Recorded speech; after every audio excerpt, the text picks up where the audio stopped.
All right, joining me is Blue Macellari, head of digital assets at Rowe Price, who, of course, is a nearly $2 trillion asset manager that's been around for nearly 90 years, certainly one of the more prominent names in asset management. And Blue is responsible for developing and leading the implementation and execution of the firm's overall digital asset strategy. Now, along with that, she is also lead portfolio manager on the brand new T. Rowe Price active crypto ETF, ticker TKNZ tokens, great ticker symbol. This just launched last week, and it is the industry's first actively managed multi token spot ETF. It's also T. Rowe Price's first foray into spot crypto ETFs. And so, Blue, it is so great to connect. Welcome to the podcast. Thanks for having me, Nate. Great to be here. All right. So I was looking, you joined T. Rowe Price back in 2022 to head up the firm's digital asset strategy. And I'll tell you, when I visit with someone who's as well pedigreed as you are on the TradFi side, I'm always curious, how in the world did you end up down the path towards DeFi and now overseeing digital assets at a firm like T. Rowe Price? Yeah. Before I moved into crypto, into digital assets, as we like to call it now, I spent close to 20 years in TradFi and primarily in emerging markets and emerging markets credit FX, but basically sovereign credit in the emerging market space. Was at Lehman for the bankruptcy, which right is no accident. That kind of shaped a lot of my worldview. What happened was in 2017, I was working at Lone Star, just like big global private equity fund. And I was living in Brazil, and I had to send money regularly back to the US to pay my mortgage for my house in New York. And if you've ever sent money from Brazil, there's a reason banks in Brazil have like the highest ROI on like any banks anywhere. And it is not an easy process. And someone said to me, if you actually just do that with Bitcoin and hedge the exposure, it takes 60 minutes. You're going to hit Bloomberg mid or better, and you're done. And it's not 5 days, and it does, there's no bank holidays. And so as a dual resident, I did that. I filed all the appropriate tax paperwork. And the first time I sent Bitcoin back to the US, like the light went off as somebody who's been in finance for years, was like, oh my God, this was so much easier. This is just an easier, better, faster way of doing things. And that was it. And so I resigned from a top 10 private equity firm to go launch a market neutral crypto fund with 3 other people, and we started in 2018. But whenever you talk to people who are in crypto, who do it for a living, it almost always started with they used it to do something, and it just clicked that this is just a better way of doing things. It's such a great background story because I'll tell you, I have visited with a number of individuals on here who have sort of evolved from TradFi to DeFi over the years. And the common thread does seem to be emerging markets. Like a number of these people in digital assets, they did get their start in emerging markets. Either it was a firsthand experience, sort of as you described, but also I've seen people just covering emerging markets from an investment perspective where they get the challenge of people in those countries in transacting. I'd love to have you talk just a little bit more about that, like just that experience in helping you understand or appreciate crypto. Yeah, one of the great things about crypto is that because it's a new asset class, and particularly when we think about like institutional scaled, like proper market adoption in the past few years, you get people who have come from everywhere. You get guys that come from commodities, equities, right, fixed income, and there are lots from emerging markets. And for me, I had always done basically distressed emerging market credit, like sovereign credit. Like I've done country restructurings in emerging markets. I think during the Greek debt crisis and restructuring, I think I made 10 trips to Greece to meet with the government. And having spent most of my career prior to crypto looking at a sovereign balance sheet, I know what a sovereign balance sheet should look like, and I know what it shouldn't look like. And if you take an emerging market lens, the difference is when you work in emerging markets, when you cover EM, you know that it's all going to work out is not a given. right? And so you're able, right? So when you look at you look at sort of the G7, particularly the US balance sheet, fiscal sustainability, um, right? It's the exorbitant privilege that keeps the machine going. And the rationale behind the exorbitant privilege is always that there's no alternative. But what if there was? And I think it allows you to see the possibilities, particularly with Bitcoin as like what we like to call the gateway crypto. All right. So the light bulb went off on the crypto side. You're now heading up digital strategy at T. Rowe Price. And as I mentioned, you are the lead portfolio manager on the recently launched T. Rowe Price active crypto ETF tokens. Let's talk more about that. And I guess first, I would love to hear the backstory behind this launch. Why T. Rowe Price wanted to bring this to market? Because as I noted earlier, the firm did not previously offer spot crypto ETFs. So what's the background behind launching tokens? So when I was brought on, it was my responsibility to sort of build out everything. So that meant like build out the operational platform, like the capability, pursue what the investment strategy and investment capabilities look like, and on the investment side versus like tokenization side. From the outset, we've taken an asset class perspective. It was never about just Bitcoin or just Bitcoin and then Ethereum. And I think a lot of that is because T. Rowe is a research driven firm, and it is a active manager, right? So I think, well, it may seem counterintuitive to much of the market. It would have been more surprising and sort of much more of a break with our DNA as a firm to launch a single name passive crypto ETF than to launch an active multi-token. And so we started on this path and had been, waiting for regulatory clarity, as everyone was. But we have been trading an internal portfolio of 20 plus tokens since 2023. And so we were never going to launch like just a Bitcoin ETF. We're an active management firm. We're fundamental research driven. And we think that that's where the value is in this space. So. Okay. And so tokens is the industry's first actively managed multi-token spot ETF. You'd mentioned that you had been trading internally for a few years now, but I'm assuming that underpinned the investment process within this ETF, at least some of that. So talk more about that. My understanding is this ETF will typically hold between 5 and 15 crypto assets. How exactly are you going about curating this portfolio? Yeah, so the key is that the investable universe matches the SEC's generic listing standards, right? So the idea is that that universe grows over time, as we've seen. If we'd had this conversation a year ago, it would have been like 5 assets, 7 assets, and we want to have broad crypto market exposure, but we obviously want to do that in an actively managed way. So the universe can expand over time. When we think about what the investment process looks like, we think that the way that we've developed it, there are 3 core pillars. So the very first sort of layer of that is fundamental analysis and research. And the question that we're trying to answer there is, how does value accrue to the token holder, right? So like, what does this chain do? What does the tech look like? What do the economics of it look like? And this is where like financial modeling happens. And we take what are sort of a very wide survey of different types of sort of equity or traditional finance models and modify them to like meet that specific protocol or token, which is super interesting because they're not all the same. You can't run like a modified DCF on everything, right? And so we look at that very fundamental view, like what do the economics look like? How does value accrue to the token holder? What does the technology do? And how does it stack up against others from a tech perspective? And then on top of that, we look at sort of narrative and market.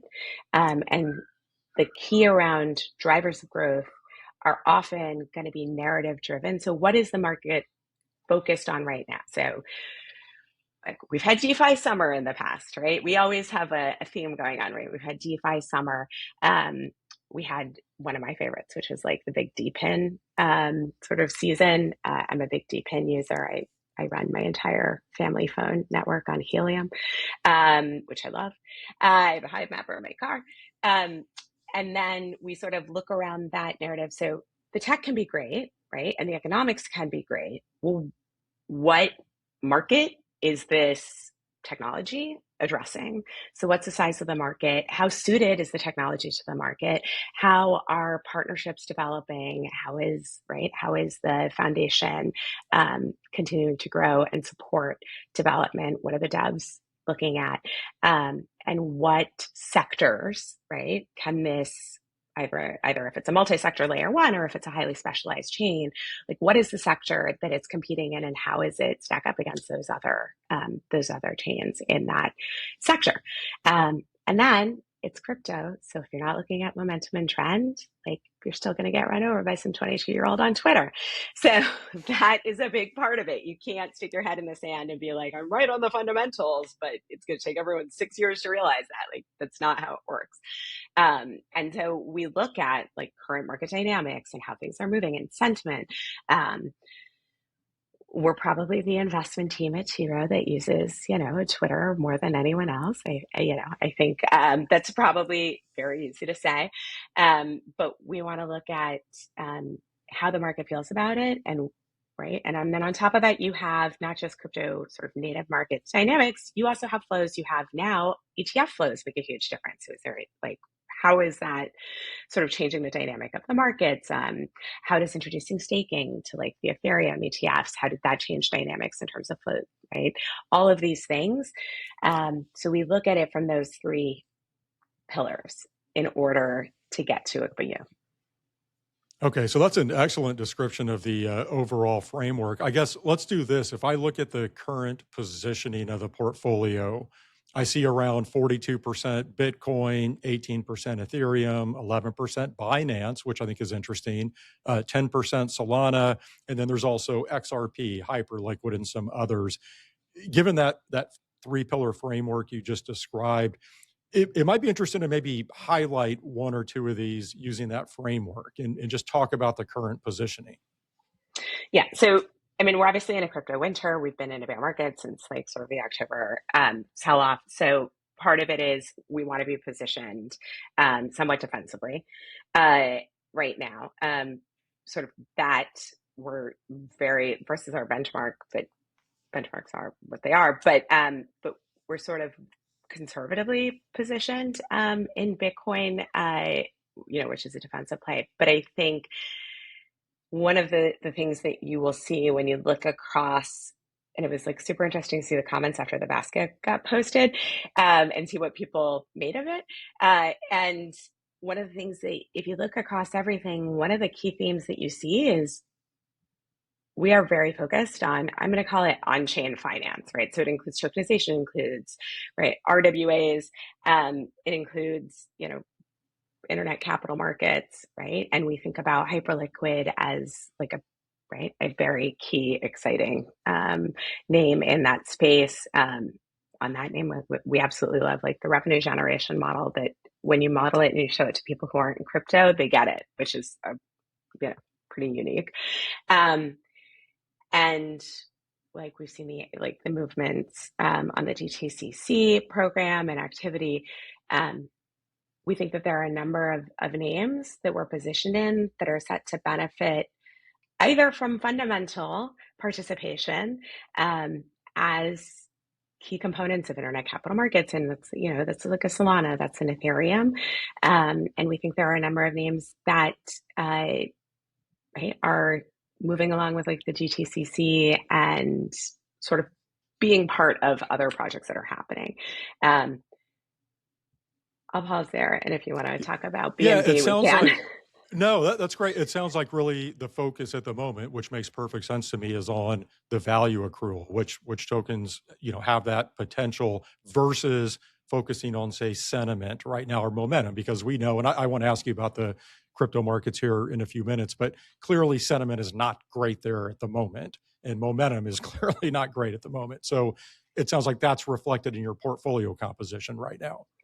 Yeah, and one of the really interesting things about sitting at T. Rowe Price is being able to very much see across our peers, across sort of that side of the asset management industry, capital markets industry, everyone is moving so quickly towards tokenization. And to see that in terms of such negative crypto sentiment still feels very puzzling to me. I feel like, hey, crypto guys, like we're really missing the boat here on what's going on. And where do we think that people are going to be tokenized? Like, where do we think that this tokenization and tokenized capital markets and TTCC and NYSE and that, like, where do we think this is going to be happening? There's a lot of concern that, yeah, they're around, like it may be done on a select number of chains now, and it may be, one or two of them are private or enterprise chains.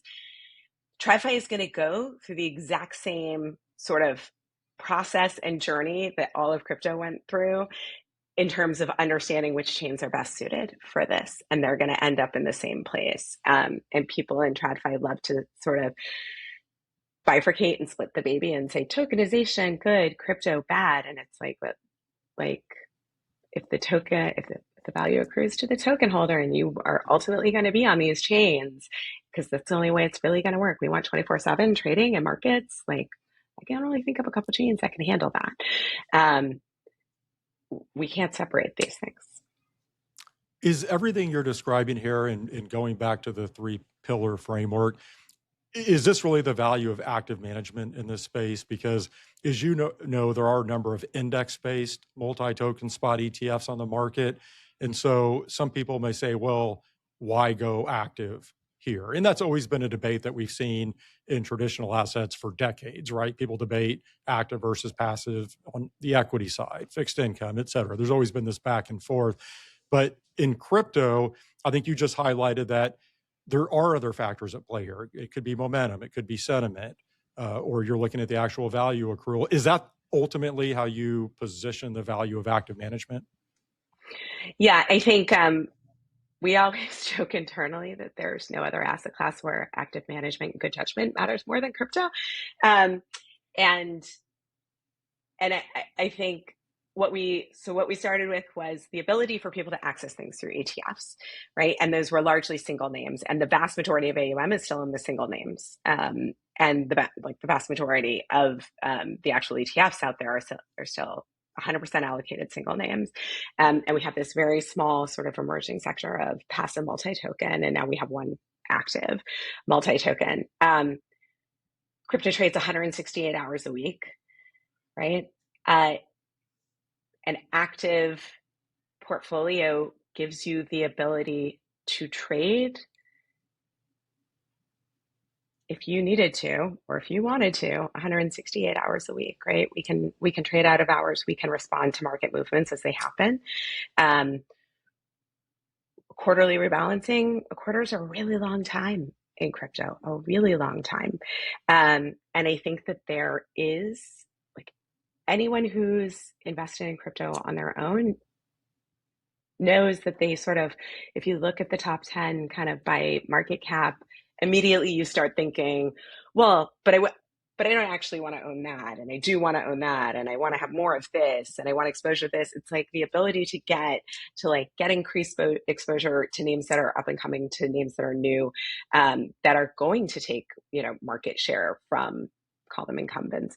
The ability to differentiate and position the portfolio long term as adoption changes and fluctuates, right? Like, blockchains are living, breathing things, they change.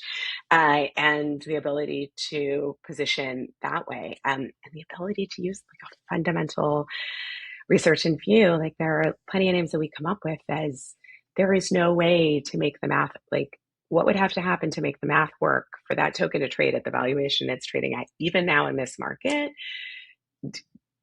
is not, we can't imagine a scenario in which that's true. Now, the market may not recognize that for quite some time, but like, that's the value of active management.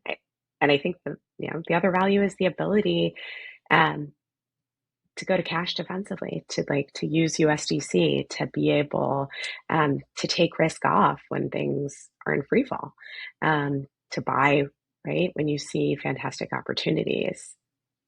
I think that active management is the direction of travel for crypto ETFs.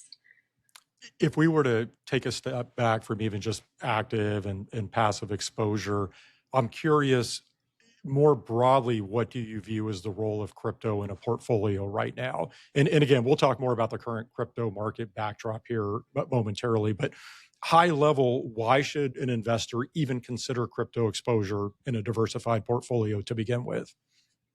Yeah. So one of the things that we found that everybody has sort of found and obviously written quite a bit about is the benefit of diversification that it brings to an overall portfolio. So it market sort of chatter tends to focus on, and especially like sort of Wall Street chatter tends to focus on these like windows where things are highly correlated, particularly with tech stocks. They love to zero in on that. But if you actually look at the correlations across longer periods of time, crypto and especially diversified crypto is a great way to diversify the portfolio. One of the things that I always find interesting is everyone always hammers home, well, crypto is an extremely volatile asset class, like, and so every recommendation you've heard across the street is like 1 to 3% of a wild recommendation is 1 to 5% allocation in a portfolio. Um, and I think we need to stop talking about volatility like it's a problem and it's a feature, it's not a bug, and in a portfolio construction context. And what I mean by that is if you have an asset that you really like that brings a lot of great diversification to your overall portfolio, the volatility of crypto is fantastic because you can take a very small allocation at the portfolio level and still get that impact. Whereas you find something that's super low vol that you love that diversifies, you kind of have to back a truck up to it to get an allocation that moves the needle for the overall portfolio. And so I'm on like a personal campaign to get us to stop being volatility apologists in crypto. I have talked about this for seriously years now that volatility is a feature of crypto. And as you know, this all comes down to proper position sizing and discipline rebalancing. If you're doing those two things for your situation, the volatility is a benefit. But obviously, people don't always do that. And that's where you can run into some challenges. Let me ask you this just and this will get us into talking the current crypto market environment. I think some people out there may go, okay, I get it. The volatility is a feature.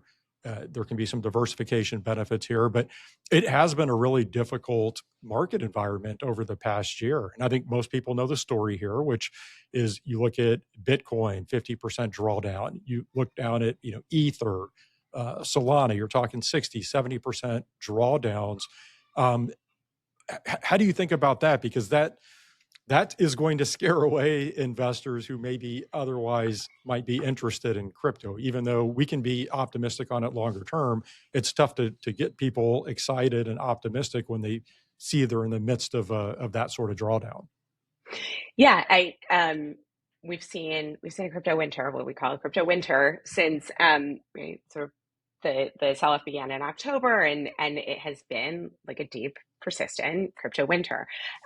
It's also the first crypto winter that we've had since the ETFs came to market. So it's the first time that people who aren't, call it, natively operating on chain have had this experience of a 40-50% drawdown, and then this like the reason we call it a crypto winter and it's not just a sell off or a bear market is it is like long, cold, hard. It is this lengthy, persistent, and the case is almost always that you only get to the end of the winter once you like sentiment really, really capitulates and people kind of give up.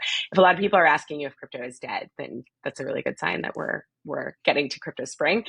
But I think one, we're really glad that we're coming to market now, and in this environment. I One of the things that we see is that a lot of the positions that we liked on a fundamental basis, that we really liked fundamental in terms of market opportunity, in terms of how they were positioned to sort of really expand in terms of adoption and usage, and where we like the tokenomics, now have much more asymmetrical profiles than they did in September, but even in October and November. And that to us is from a PM perspective, that's a really attractive entry point.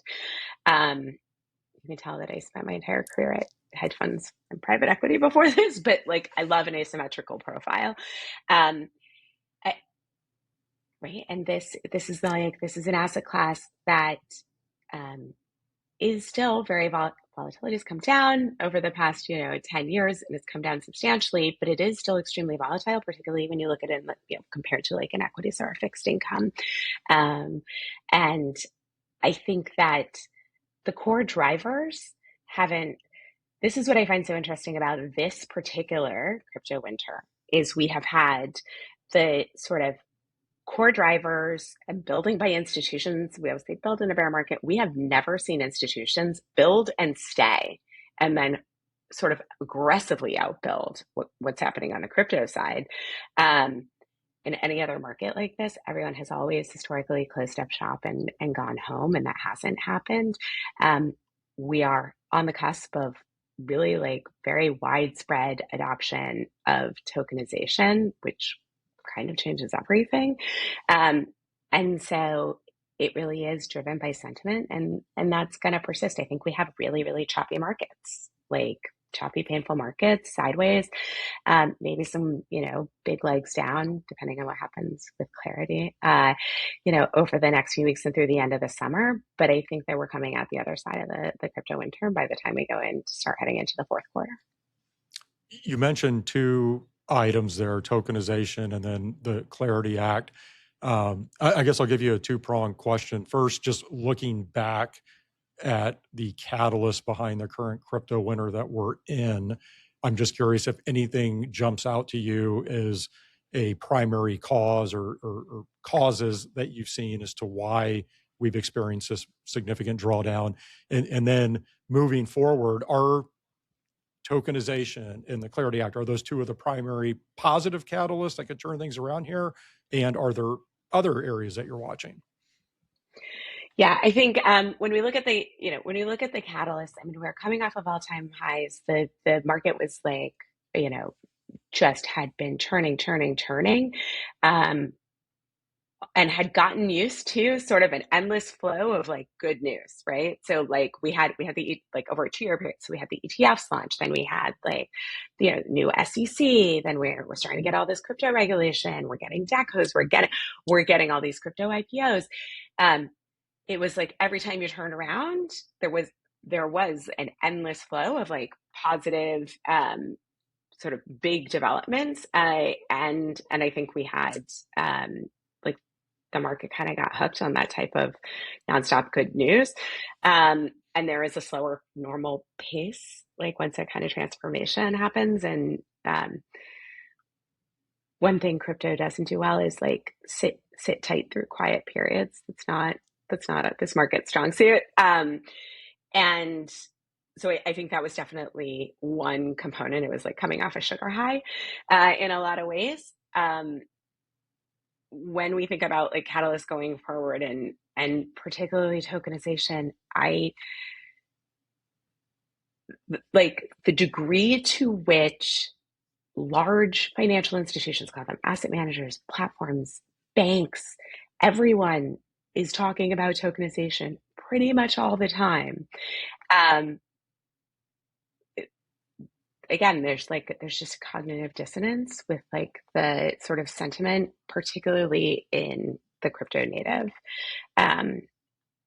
market, and I very much wish that they could see the connection that's so clear if you are sort of in that institutional TradFi space. I mean, I think 9 out of 10 times when someone asks me to speak on a panel, all they want to talk about is tokenization. Like everything is all tokenization all the time.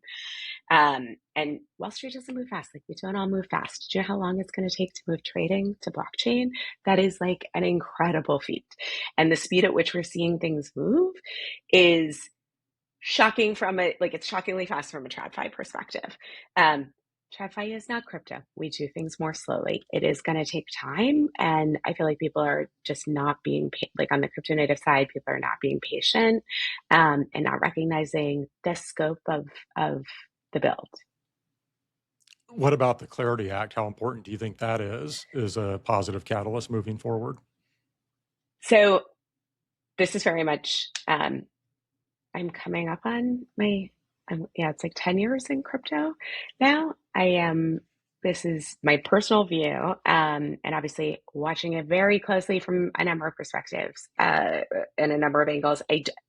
I think it is an incredibly difficult path for clarity to pass before the August recess or before January, right? When we start thinking about midterms and when people are back. And I think it is a very difficult path for clarity to pass in 2026.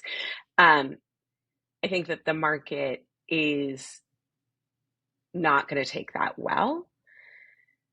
And here's where I very much, I think, differ is that I think everybody has PTSD from many years of a very difficult, hostile US regulatory environment towards crypto. And I think that is absolutely true. I got debanked. I get it. It was a difficult time.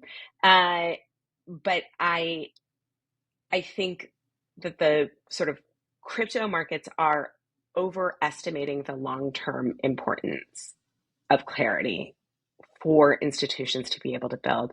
So we see institutions building and rolling things out, and you're all seeing it too. Uh, and those things are not going to be undone if clarity doesn't pass. I think that in the event that we had a shift at the regulatory level, I think by the time something like that were to take place, I think you're going to be very, very surprised the extent to which things have just been built. Everyone has real, like whether it's the banks or the asset managers and the platforms, everyone has realized the degree to which moving on chain radically changes the entire cost structure of your business. And they are building. And we could get a change in, a year and a half, a year at the sort of regulatory level. And I think so much will have been built. I don't think it's getting rolled back. I really like the way you frame both tokenization and the Clarity Act there, because I think I agree with you in that I think the market is underappreciating the long-term build that's happening around tokenization and how that's going to change markets and the value that will accrue to certain blockchains. And I think you're right in that maybe the market's overestimating the importance of the Clarity Act, because what's going to happen is because we're seeing this build, markets are already, as you alluded to, quickly heading down this path towards tokenization. Like I would argue it's coming no matter what. And it may just be it takes a while for regulation to catch up with how fast things are moving, but it's not going to change the direction of travel there. And so I think we're just in a time now where, again, markets are underestimating that tokenization build, but maybe overestimating the importance of regulation. And so I think, I don't want to put words in your mouth, but I think that's essentially what you're saying, correct? Yeah, I think I think it's going to be painful. I think we're going to hear a lot about it. People are going to be really disappointed. But long term, it's really unusual to get legislative change to govern a new specific asset class, right? And the regulatory, I think we've seen tremendous movement, a lot of guidance, an incredible amount of detail, a phenomenal amount of work from the SEC and the CFTC, and working in conjunction. We're still at some point, I very much expect going to get an innovation exemption sort of set of guidelines from the SEC. The SEC has been clear that it sees tokenization as a key, like the future of capital markets. And I think clarity is a really nice to have, and I don't think it's as essential for markets and for what needs to happen in terms of really like an explosion in adoption to take place. I think if I ran a crypto exchange, I might feel differently. If I ran like a DeFi wallet provider, I would probably feel differently. But I think when we look at the industry as a whole, I think that clarity is nice to have, but it's not going to stop anybody. Not getting it isn't going to stop people from building. Well, and perhaps all of this points to why you may want to take a diversified, actively managed approach to the crypto space if you're allocating. Blue, this has been such a great conversation. Congratulations on the launch of tokens. Certainly wish you the best of luck on that. And thank you very much for joining me. Thank you for having me, and thank you. It was a labor of love, this ETF. So this was fun. That was Blue Macellari, head of digital assets at Rowe Price. Hope you enjoyed this episode of Crypto Prime. As always, you can stay up to date on all of my latest guests by visiting cryptoprimepodcast.com. See you again next time. Crypto Prime is hosted by Nate Geraci, president of OTR Media LLC. Nate is also president of investment advisory firm Nova Diaz Wealth Management. While OTR Media and Nova Diaz are related by common ownership, they are separate and distinct entities, and anything discussed on this program should not be construed as an official statement by Nova Diaz. Some guests appearing on this program may also be financial sponsors of Crypto Prime. This program is for informational purposes only and does not constitute investment advice. Investing in crypto assets involves substantial risk, including the possible loss of principal. Any past performance figures discussed are not necessarily indicative of future results. Visit cryptoprimepodcast.com for more information.